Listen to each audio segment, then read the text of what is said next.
చెప్తాను చూడండి. కడపలో పెంతుకోస్తు సంఘం ఉంది, ఇప్పుడు కూడా ఉంది. అది ది పెంతుకోస్తు.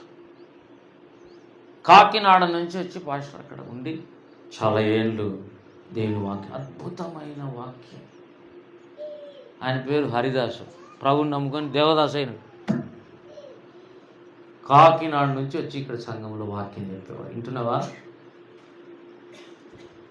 ఆయన చాలా బీదవాడు. 10 మందిని కన్నాడు. దాదాపు 10 మంది 8 మంది ఉండరు ఆయనకు. ఇంట్లో పోలేదు. ఇక బీదరికము, విశ్వాసం. ఎవరన్నా ఇవ్వాలా, తినాలా. అది ఏమి సేవ అండి వాళ్ళకి, అద్భుతం అండి. వాళ్ళు చేయలేము అట్లా. వాళ్ళ కాళ్ళకు ముక్కాల్సిందే. వాళ్ళ ఇంట్లో గంజి ఉంటే గంజి కూడా టకటకటక తాగేస్తారు. మన పిల్లలకు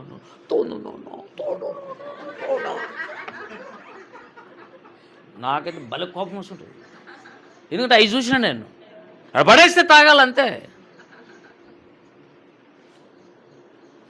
అది రియల్ ఆకలి అంటే. ఆకలి అంటే కూడా అది. ఇప్పుడు ఆకలి లేదు, అరగలేదు. ఆకలి లేదు, అరగలేదు. స్కూళ్ళల్లో గుడ్లు ఇస్తే వాడు గుడ్లు వేస్తున్నాడు. ఇంట్లో చూస్తే తిండికి లేదు.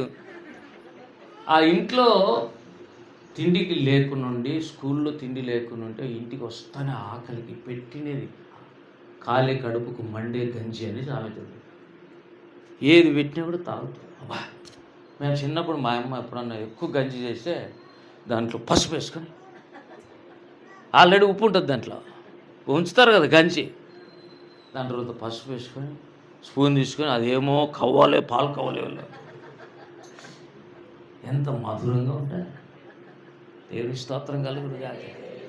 మీ అన్నీ మాకు చెప్పాలి సార్, ఇదంతా ఫాస్ట్ ఫుడ్